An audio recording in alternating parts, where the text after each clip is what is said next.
Guys welcome to my video स्वागत छ मेरो भ्लगमा।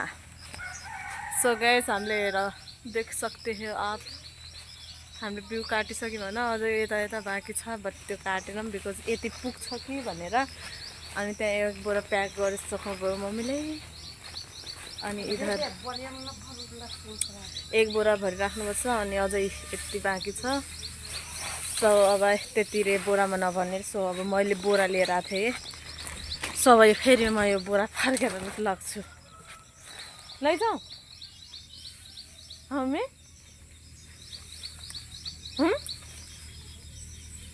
लसरी लैजाऊ। सो अब म डरी लिएर आउँछु गाइस। यति बिउ काट्न हामीलाई 2 दिन लाग्यो बिकज घाँसै घाँस छ गाइस। मामा घर त झन् योभन्दा चाम्रो बिउ थियो कि त्यो उक्लिन्थेन।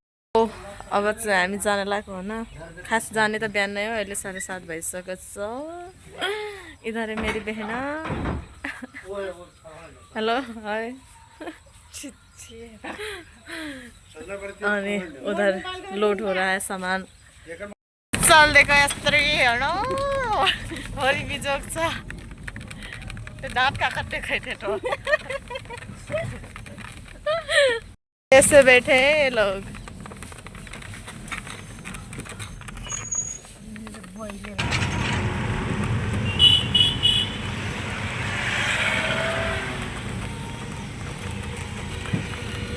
हामी चाहिँ खेत पुग्यौँ।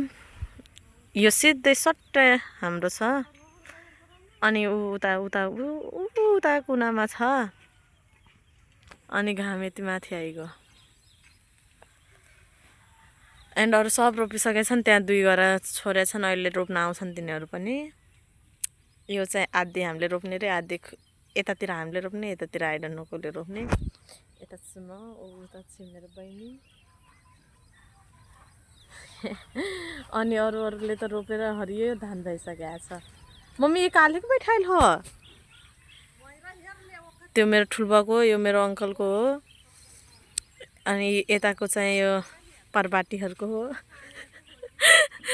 अनि यतातिर त्यो भाउजूहरूको हो, अनि त्यो पनि भाउजूहरूको हो, अनि उतातिर फेरि अर्को ठुल्बाको हो, अनि उतातिर पनि हाम्रो उतातिर 2-3टा खेत छ, 2टा सानो अनि यो भइगयो।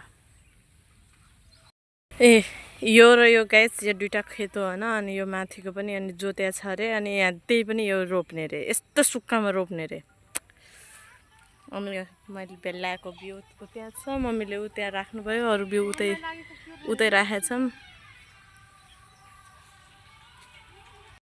देखो गाइस, मैले स्नेलको शङ्खेगिराको यो अन्डा भेटाएँ। कहाँ थिएन घोंगटाको अंडा। देखो गाइस, इसका है।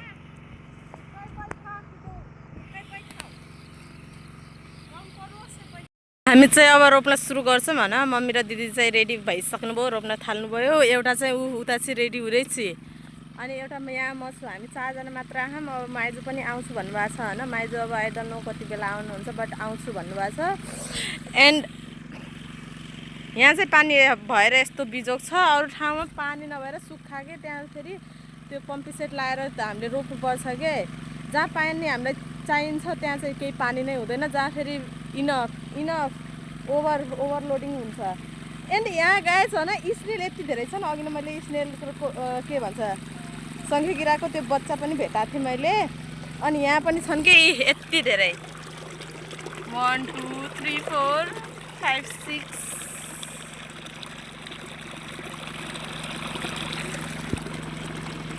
देख सकते हैं आप।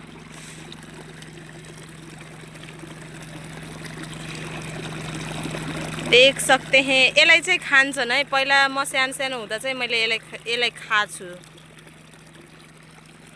अनि त्यही भएर भन्छन् कि थारूहरूले खान्छन् भनेर। बट यो थारूहरूले मात्रै खाँदैनन्, यो परबाटीहरूले पनि खान्छन्। ल यसलाई थारूले मात्रै खाँदैन, यसलाई परबाटीले पनि खान्छन्। मैले सानोमा हुँदा खान्थेँ, आजभोलि चाहिँ खाँदैन। यति धेरै छन् कि त्यहाँ पनि छन्, साइडमा सबतिर छन्। देखो गाइस, मैले यति टिपेँ गाइस। हामीले यहाँ रोपेर भ्यायौँ। मतलब बिउ भ्याइयो यता छ आधी मात्रै रोप्यौँ आधी छ यति मात्रै बिउ पुग्यो उता पुगेन सो उता अब लास्टमा बिउ बच्यो भने उता रोप्ने हो एन्ड यो र त्यो भ्याइयो दिस इज माई मम अनि यता पनि रोप्न आछन् मान्छे काम गरेपछि त खानै पर्यो होइन हामी खाना खान आछौँ यसरी अर्काको घरमा बसेछौँ कसको घर थाहा छैन तालसा पनि लाछ होइन चाहिँ हामी यता रोप्न आइगयौँ देख सकते हैं यहाँ से वहाँ तक है कति 1 2 3 4 5 5वटा खेत छ अनि उता चाहिँ आधी छोडेर आछौँ इधर मेरी बहना यो बोरा भरि थियो यो बिउ मैले लिएर आएको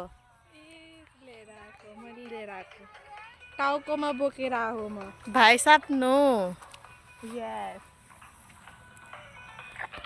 अनि मम्मीले उता तिल छरी राख्नु भएको छ बिकज त्यो खेतमा धान हुँदैन नि त सो तिल पनि हुन्छ कि नै बट जोते छ क्या सो माथिबाट मम्मीले छरिदिइ राख्नु भएको छ त्यसै अब चराले खाइदियो भने त हुन्न चराले खाएन भने चाहिँ हुन्छ भनिराख्नु भएको छ अब के हुन्छ होइन अब हामी रोप्न चल्दिएको गाइस हिजो काटेको बिउ यस्तो राम्रो छ त्यो चाहिँ यस्तो घिनलाग्दो थियो बिकज त्यो अस्तिको थियो त्यही भएर देखो गाइस खत्म हो गया इधर यति बिउ बच्यो अब नरोपेको ठाउँमा रोप्ने हो कि न भाइजू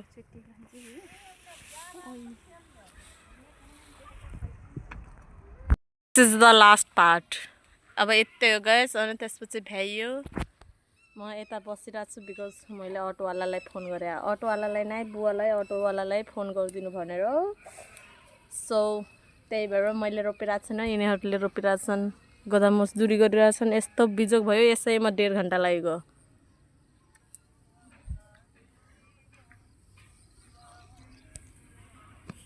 हामीले चाहिँ रोपेर भ्याइसक्यौँ हामी यसरी बसिरहेछौँ अटोको वेट गरिरहेछौँ होइन कई बजे बैठैली लगभग 7 साढे 7 ना खै कई बजल है सो हामी अहिले चाहिँ 5 बजिसकेको छ ग्यास घामले गर्दा हो न त अझै छिटो भ्याइन्थ्यो सो आजको लागि अब यति नै भेटौँला अर्को ब्लगमा बाई